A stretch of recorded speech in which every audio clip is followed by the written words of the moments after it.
Hello, everyone. Welcome to the Red Steak. So, congrats to the Bucks on winning the finals last night.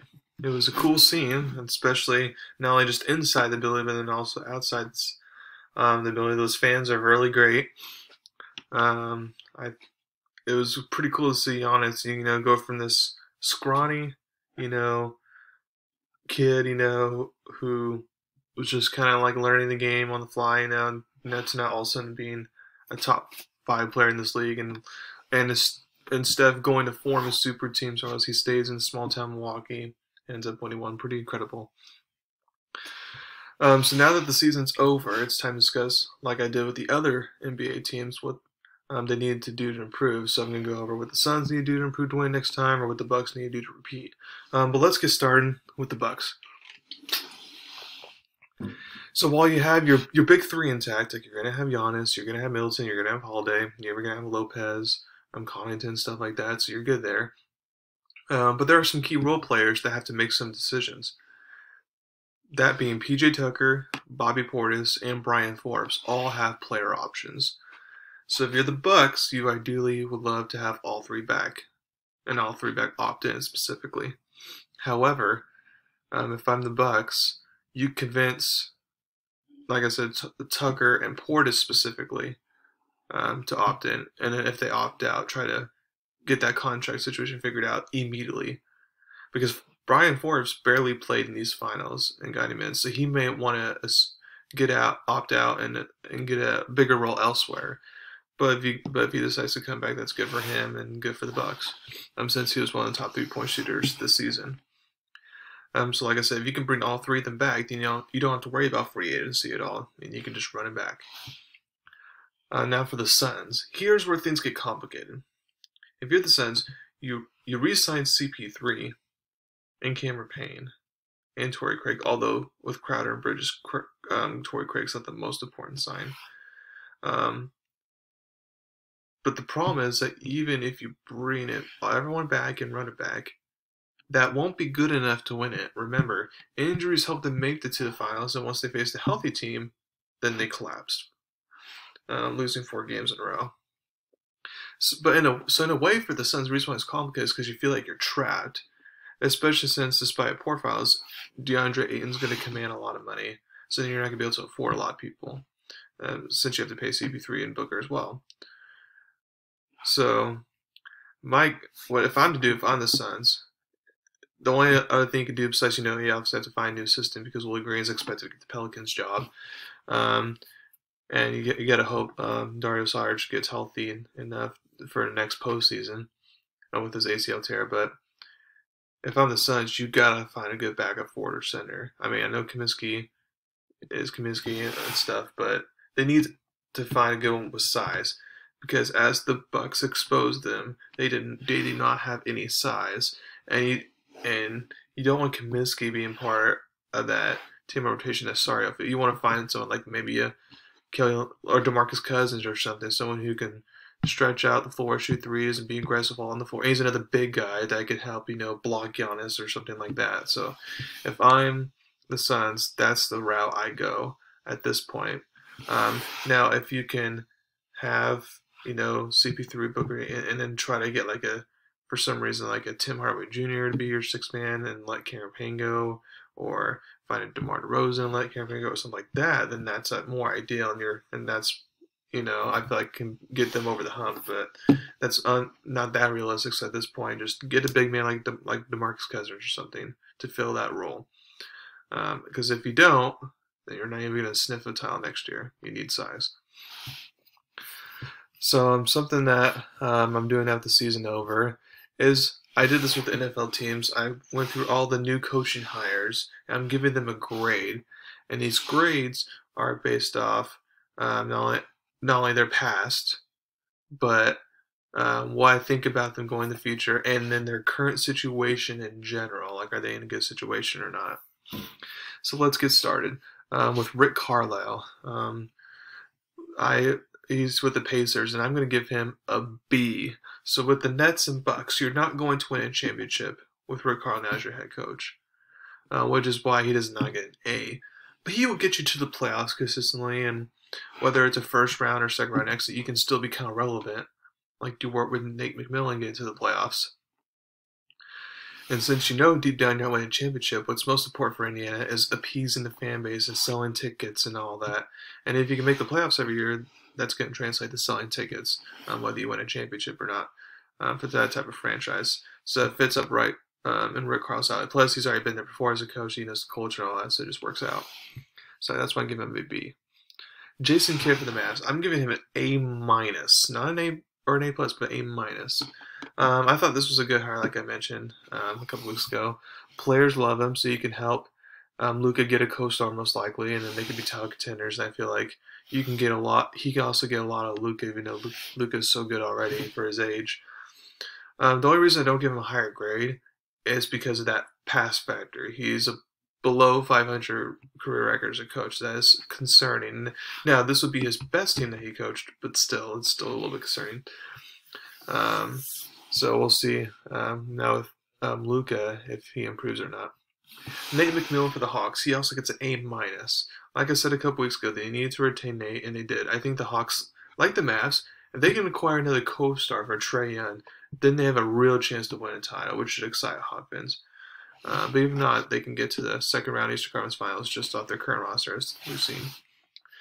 Ime Udoka for the Celtics. I'm giving him a B. So I thought this was a pretty good hire. Udoka has worked with many stars and superstars and has been assistant for a while. He was just assistant with Nets, worked with KD, Kyrie, James Harden, all that. So he could figure out how to work with Tatum and Brown and all that. Also, you can tell they needed a new voice at the coaching position. I feel like that could be a difference winning some extra games. However, he only gets a B because unless the Celtics make a roster upgrade, no matter how good of a coach he is, he's not going to win the championship. Simple as that. Wes Unseld Jr. for the Wizards. I give him a C minus. So his dad was a coach, and he has been assistant for a while now. So maybe he could be a good coach, but I just don't know. Also, if Beal gets traded, I feel like Russ will get traded. And if they both get traded, then you're in a rebuild. And Washington is not a market that's going to attract players, so just good luck with that. Now, if you retain both Beal and Westbrook, you still probably won't advance to the playoffs, but as long as you remain relevant, just getting in each year, then that can be good enough. So that's why I give them a passing grade, because I feel like he can do that if Beal and Westbrook stay, but if not, then it's not going to look good. Chauncey Billups for the Blazers. I give him a B.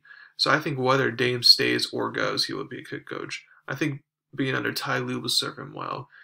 But like I said, unless Dame gets a true co-star or they end up drafting one, and he won't win a title, and therefore he's not going to get an A or anything like that. But I feel like he can make the Ty Lue approach and just establishing a culture and being competitive no matter how far they go in the playoffs and what the roster looks like. I feel like he can adapt that type of mentality. Jamal Mosley for the Magic. I give him a C. Now, I thought this was a good hire because if the Mavs didn't hire Jason Kidd, this would have been a hire for the Mavs. He will be in a rebuild, which is why he's not getting a B or A. But what's interesting is that Orlando, for some reason, it should seem like a glamour market like Dallas, but for some reason it's not attracting the agents. So he'll be kind of used to that. So he knows. I feel like he'll know how to do this rebuild somewhat successfully.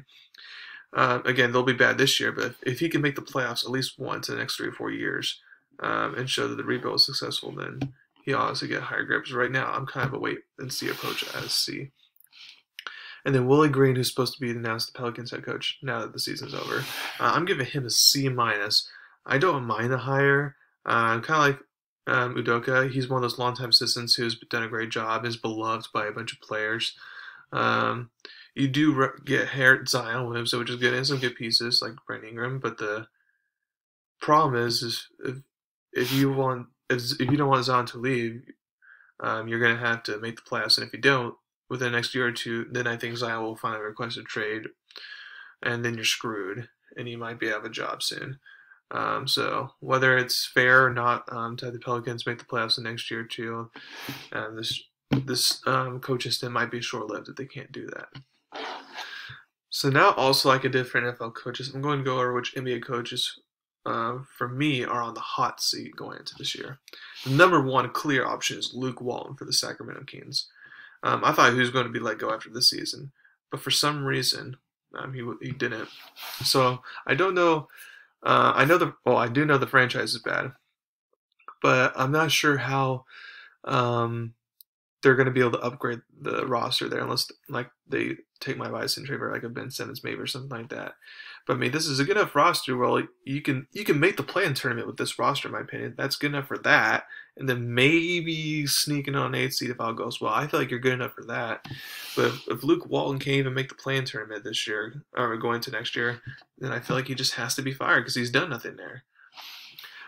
Next option is Greg Popovich, but this is more if he retires than gets fired because that's what would have to happen. But in my opinion, like I've said many times, he should be retired because in my opinion, if they lose DeMar DeRozan and Rudy Gay this year, you already lost LaMarcus Aldridge all night. You're just I mean I know you get Javonte Murray, Patty Mills, Keldon Johnson is in the USA Olympic roster right now. You do have some good young pieces and all that, but you're in a rebuild. And Greg Popovich at this stage in his career is not going to be able to have a successful rebuild with his old ways and all that. So we'll see about that. The next is Doc Rivers. I know they got the 1 seed last year, and I know they should be good once again this year. Simmons will be traded, and I'll fix some issues there. But the problem is, even you can blame Simmons, but there's also a blame to go to Doc Rivers for blowing so many leads. That's still kind of his fault. So if he ends up blowing big leads once again in the playoffs next year, then I'm sorry, it's time for another change. He has to go. He can't keep on blowing leads in the playoffs. And then this one's probably not likely at all, but something that needs to be talked about a little bit is Quinn Snyder for Utah. I mean, Snyder's a good coach, don't get me wrong. No one's disputing that. But whether they can make an upgrade on the roster or they decide to just run it back, if Snyder has another blown lead like Rivers did, in the first or second round, then all he would know for is just, oh, you're a culture setter, you're a good regular season coach, but you're nothing in the playoffs, and therefore we might want someone different who can be good in the playoffs. Because the trick is you need to appease the fan base, and if the fan base starts saying, hey, if we're not winning the playoffs, we need to keep Donovan Mitchell and all that, maybe it's time for a coaching change, then who knows if the new owner would be willing to listen to that or not. So something to keep in mind there. But most likely, I feel like after this season, we had 8 coaching hires this offseason, but like next season, it's actually not going to be a lot, which makes sense because there's 8 this year. I mean, that's kind of a lot. So I think there's only going to be, out of this 4, what ends up happening, I only think there's going to be 2 openings next year. People have to guess. We'll see. But yeah, so thank you very much for listening to my podcast today. Please subscribe to my channel and tell everyone about me. Thank you very much, and y'all have a wonderful day.